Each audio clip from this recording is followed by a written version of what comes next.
All right, so let's solve this problem.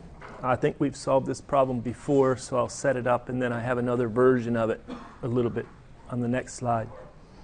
We have carbon monoxide. It reacts with 100% theoretical air in an insulated reactor or combustor. You could call it a combustor.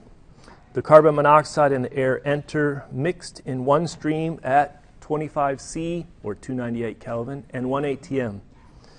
An equilibrium mixture of CO2 and N2 exit at 1 atm.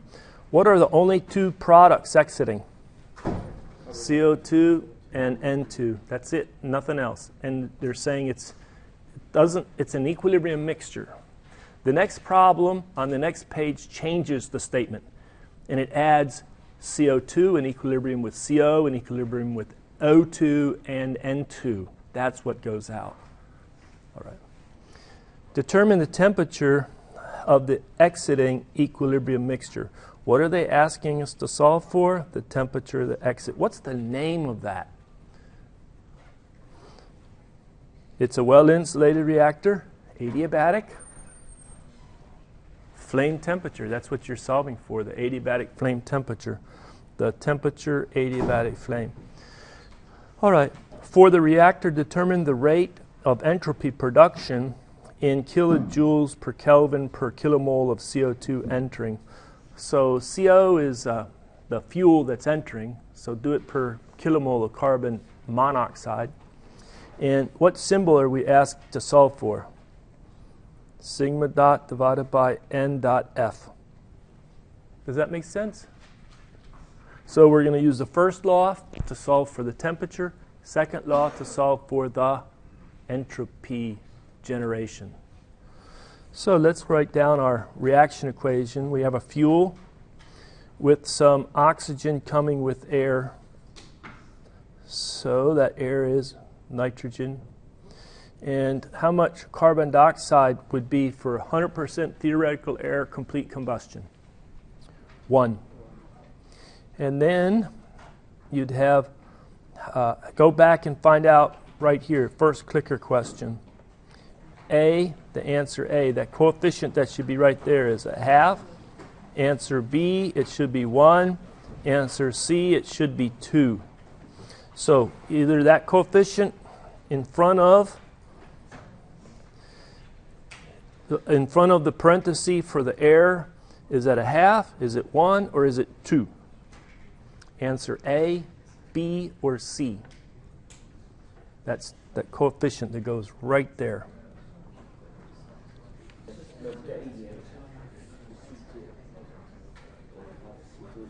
All right, we'll go ahead and stop and see how correct we are. Oh, there's always just a few that are not going to make it, right? But isn't A the correct answer? Yeah. And why did some people go for B? I would suspect some people would go for B. Why? They didn't see the oxygen in the fuel. Oh, every now and then look for the oxygen in the fuel. So what you have is you have 2 oxygens on the products. And so I need 2 over here, but I only need 1 from the air. So I put it in a half right there. Thank you for the correct answer for that one, right? Okay. Let's get rid of this. And now we finish it out. And if you make the product of half times 3.76, you'll find that 1.88 nitrogens come in and 1.88 nitrogens go out. Kilomoles, that's the stoichiometric coefficient. Okay. So now, how do I determine the temperature that's, well, I write the first law. And we have no Q dots equal to 0, W dots equal to 0. And so it's equal to the sum of the stoichiometric coefficient, the enthalpy of formation, plus the change in enthalpy over all the products, minus the sum stoichiometric coefficient enthalpy of formation plus the change in enthalpy from the reference condition over all the reactants. True, we've done this before. We know that sum over all the reactants is 0 for that delta H. Why? It comes in at standard temperature 25 C or 298 Kelvin. This equation, what we have is we can either way you do it, but you want 0 is equal to, and then let's go ahead and write it out. It's so few of them. For the products, we're going to have 1 times the enthalpy formation CO2, and we'll have the enthalpy molar CO2 at the exit temperature minus the CO2 at 298 Kelvin. All right, so that's one of the products plus 1.88 times, and I'm going to leave out the enthalpy. Well, I'll write it in there. Enthalpy formation. What is that one for nitrogen? 0. All right, plus the enthalpy of nitrogen at the exit temperature minus the molar enthalpy of nitrogen at 298. All right, close. Those are the two products. And now we have the reactants. We're going to have minus 1 enthalpy formation CO, carbon monoxide. And it comes in at 25 degrees C, so it's 0 on the delta H. And then we have minus 1/2 enthalpy formation of oxygen. Well, guess what that is? And we have the minus 1.88 enthalpy formation nitrogen. That's 0 as well. So what we find is it's this term plus this term minus that term is equal to 0. It's a function of the temperature of the equilibrium. I don't know what that is, and I have to go to the tables. How do I do it? That exit temperature, that adiabatic flame temperature on the exam. You guess and iterate. That's what you do. So what temperature would you like to guess the equilibrium flame temperature is? 2000 is a great guess. And then what do you think the other guess will be so that you can bracket it? One low, one high. 3,000. Trying not to be too cute to, like, oh, I think it's between 2,300 and 2,400. Bracket it by 1,000. 1,500, 2,500, 1,000, or 2,000, 3,000, something like that, okay? So if I substitute and I say, let me go ahead and for this problem, for this combustion, I'll have, if I say that the temperature exiting is 2,000 Kelvin, what I find is that an equation isn't equal to 0. I find that 0 is equal to negative 86,005. So then I say, try another one. The temperature exit is equal to 3,000 Kelvin. If I put in 3,000 Kelvin, I can find that it's equal to 0. Well, let me do this. This really is Q dot divided by N dot F, what I want to be 0. I find Q dot divided by N dot F is equal to 44,220. These units are kilojoules per kilomole, kilojoules per kilomole. I want this to be 0. Can you tell me what the temperature is? I'm going to pause. You have a calculator? Do it now, please. Get a calculator out. Or use your brain. Use your brain. Do it. If you didn't have a calculator, try and do it in your mind to get close. All right? I'm going to go ahead and pause. All right, so basically I went back to this first equation, which Q dot divided by N dot F. And I really want that to be 0. And so what I did was, this is Q dot divided by N dot F. I left that as something, but I want to drive that to 0. So when I plug in a temperature here of 2,000, plug in a temperature here of 2,000, then I compute everything on the right-hand side, and I find it's not 0, it's negative 86,000, blah, blah, blah. And when I put in a temperature right here of 3,000, I find everything on the right-hand side is not 0, it's positive 44,220. I then do the interpolation, and a lot of people very well did the interpolation, such that to drive this to 0, you would want to pick a 2660 Kelvin temperature. All right? Did you get 2660? I got 2660. There you go. All right, pretty close. Good. So what you do now, if I take that value and replace it, and then do another iteration, okay? What you'll find is that, first of all, you don't want to do it by hand. This is good enough for the exam, and you're done. But if you do it by more iterations, the number to get it to 4 significant digits, interpolating in the table, and a lot of work, 2663 Kelvin. We're squabbling over the 4th significant digit on something like temperature. Forget it. All right? Somebody did it by hand, in their mind, by the interpolation with their head. You should be able to do that, okay? It's just a fraction. Get that right fraction, okay? It'll really help you. Professor, what happens if I get a number that says it's 3,660? Look for an error. It's got to be between 2,000 and 3,000, right? Right? Look for an error. Okay.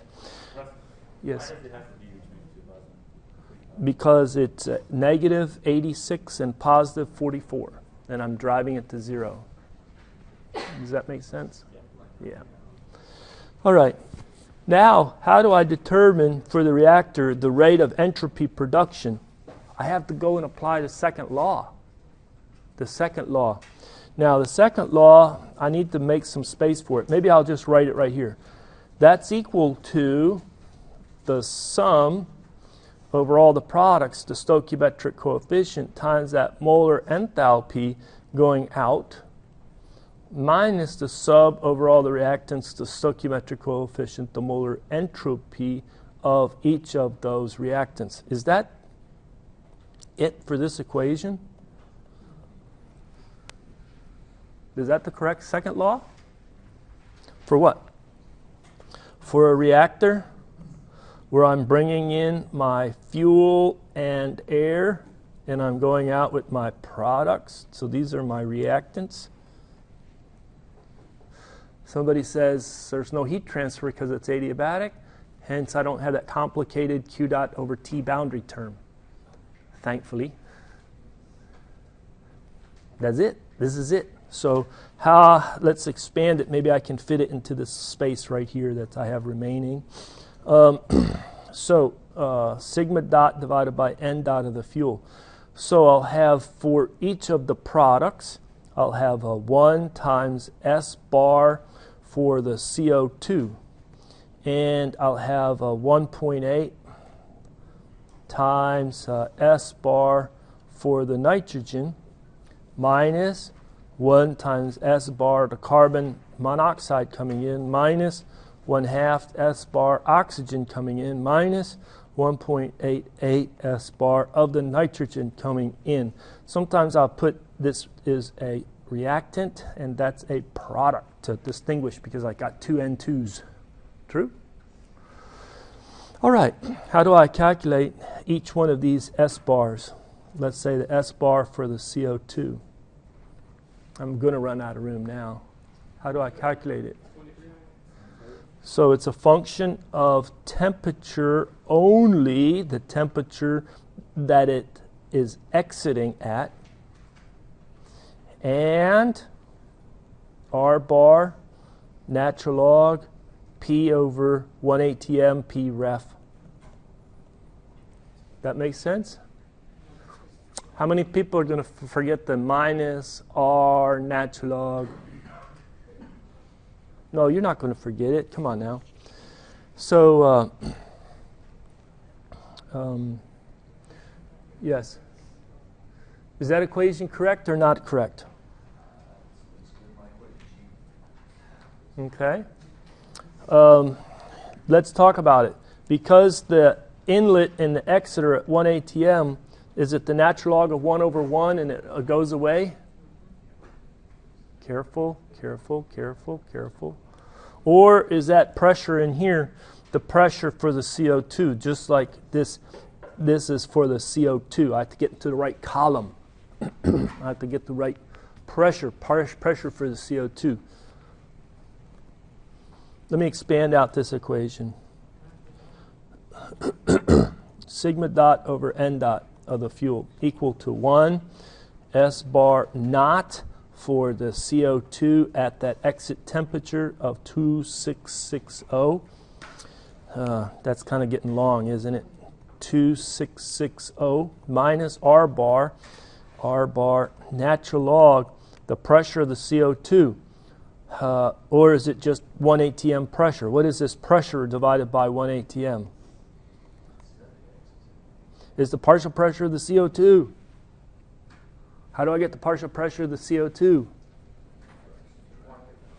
I multiply the mole fraction of the CO2 in the exiting products, and then I multiply that by the pressure of the exiting products. Now the exiting products and the reference pressure are the same, so basically it boils down to the natural log of the mole fraction of CO2 exiting. Then all of this is multiplied by the stoichiometric coefficient 1.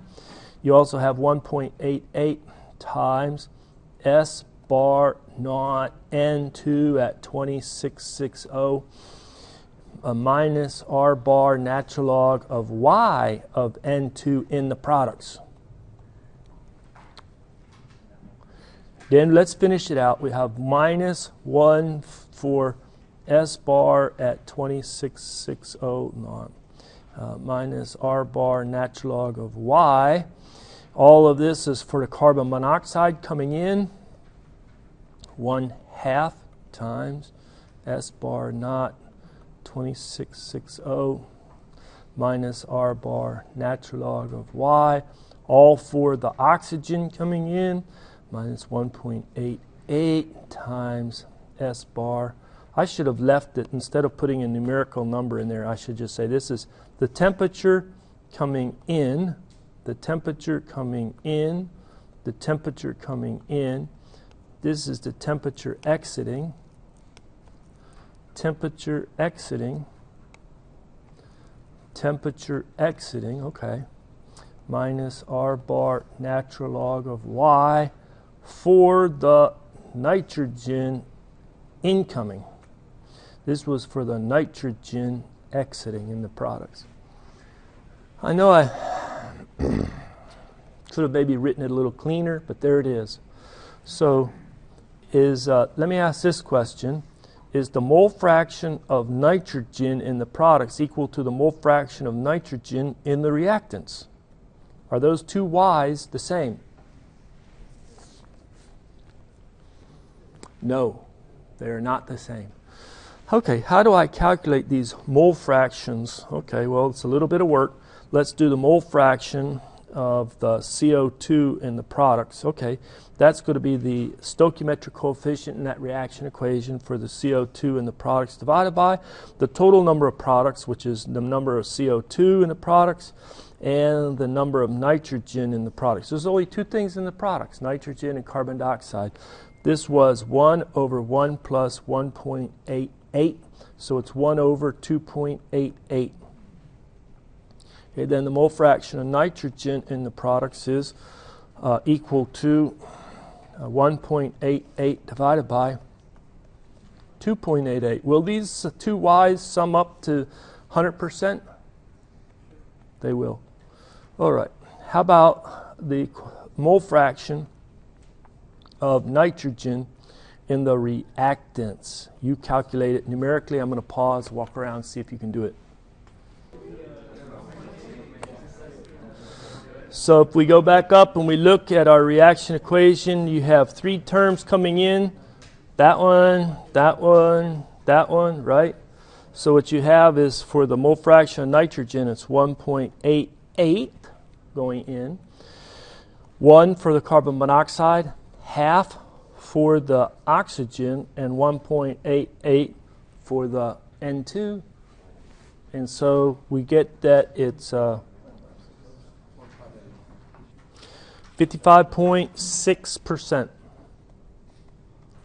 So you get those percentages, and those are needed. I think the rest of it, you just have to look this up at 298, and you have to look this up at 266, and I looked it up at 2663. All right, because that's the number I had. And when you make the computation, we find that the answer, sigma dot divided by n dot f, is equal to 130. I'm going to round it to 3, 138. Now, next clicker question. Answer A, B, C. What are the units? Kilojoules per kilomole Kelvin, kilojoules per kilomole, kilojoules per Kelvin, or D, none of these. What are the units on this sigma dot divided by n dot f? Is everybody in? I wish I'd give you more time, but I need to call the question. Ready?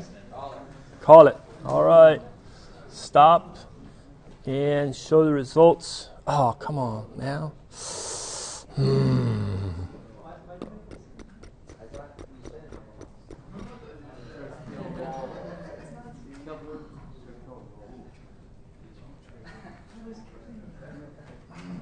What answer is correct? There you go. So A it was. All right, so I calculate this to be kilojoules per Kelvin kilomole of the CO, incoming carbon monoxide. So there's the answer. Now, ready to expand the problem and resolve it? Here's the problem restated. In bold are the only new things. So right here is in bold.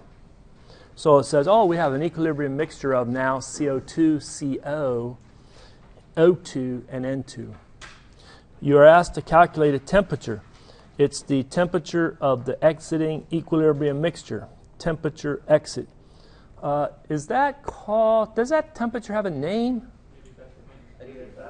Adiabatic flame, but our products can dissociate, so we don't call it the adiabatic flame temperature. Instead of adiabatic, we call it the equilibrium flame temperature. Equilibrium flame temperature. Just because the product, CO2, could dissociate back to CO and O2. Now, how about the same thing for the second law? That's what we want, the same thing. Okay, now, before we get to computing this numeric answer, I want to answer this question. The temperature equilibrium flame, how does it compare to the temperature adiabatic flame? All right? Is it greater? Is it equal? Or is it less? So if you answer that's A or B or C, the answer to this new problem is now going to be the equilibrium flame temperature. The previous problem was the adiabatic flame temperature. How does this new equilibrium flame temperature compare? Is it greater than the 2660 Kelvin that we just calculated? Is it equal to, or is it less than? Answer A, answer B, or answer C. All right, is everybody in? Stop. Show results. All right, so if some of the CO goes out, that means it didn't combust, right? Let me ask you this theoretical question. If no CO2 came out, the CO that went in, went out CO. The O2 that went in, went out O2. The N2 is always going to go out as N2. How hot would it be? It would be 298 Kelvin. It would be the inlet temperature. It would stay the same temperature, true? So more CO that combusts and goes to CO2 makes for hotter products, hotter exhaust products, true? So does that help to tell us why the equilibrium flame temperature is going to be less than the adiabatic flame temperature. The adiabatic flame temperature, 100% of the carbon monoxide is combusted. All right. C is the answer. Okay. Let me ask this question. Can you kind of guess how much of the CO for this problem will actually not combust? I'm going to say less than 0.1%, 1%, 10%, or 100%. There's your answer. A, B, C. This is an unfair question, but I like to ask unfair questions. So there's an unfair question. I just want you to guess. Say, how much of the incoming CO, the carbon monoxide, is going to go out? How much is it going to go out? Because at this high temperature, CO2 likes to disassociate back into CO, so it really never combusted. Just take a guess. I'm only going to give you 10 more seconds. Take a guess. Less than 0.1%, 1%, 10%, or 100%? Oh, does somebody want 1,000% E? No. All right. Everybody in? All right. I'm stopping. Here it goes. And we show the results. This was... We have a well-distributed class. It's going to be very surprisingly near 10%, which is a lot. Okay? All right. So let me just tell you the temperature. That's the solution to this problem.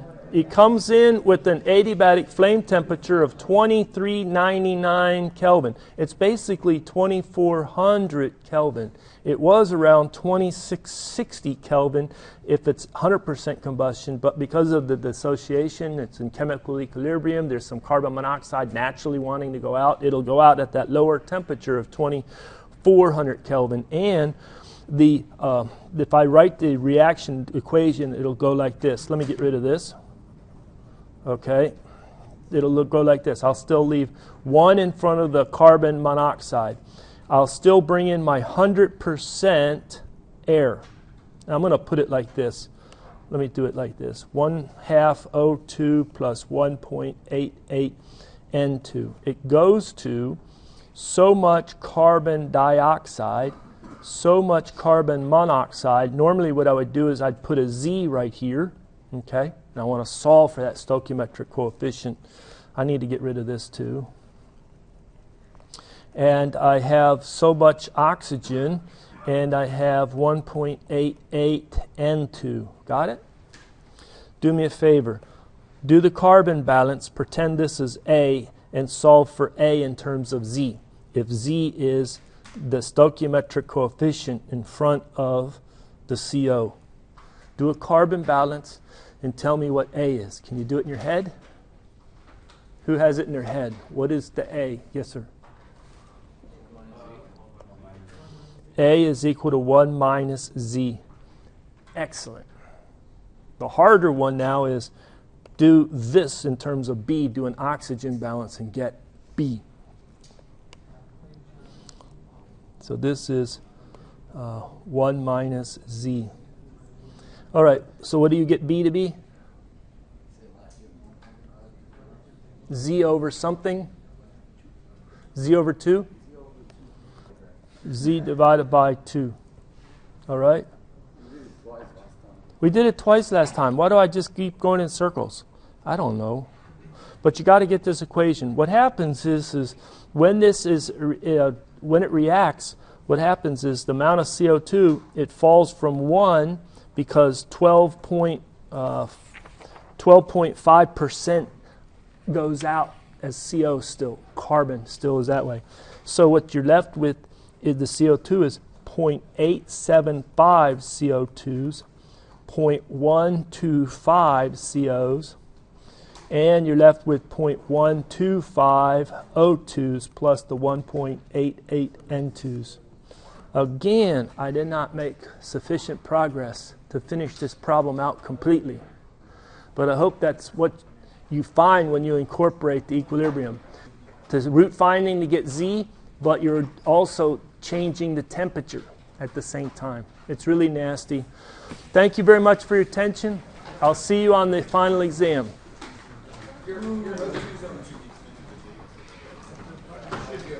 That's a 2 right there. It should be 0.0625, right? For O2, this is Z2. Z is 0.125, Z2. I'll take a look at it.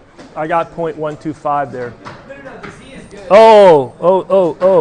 You got the same, yeah, you just wrote Z over 2. Yes. 0625. Yeah, sorry.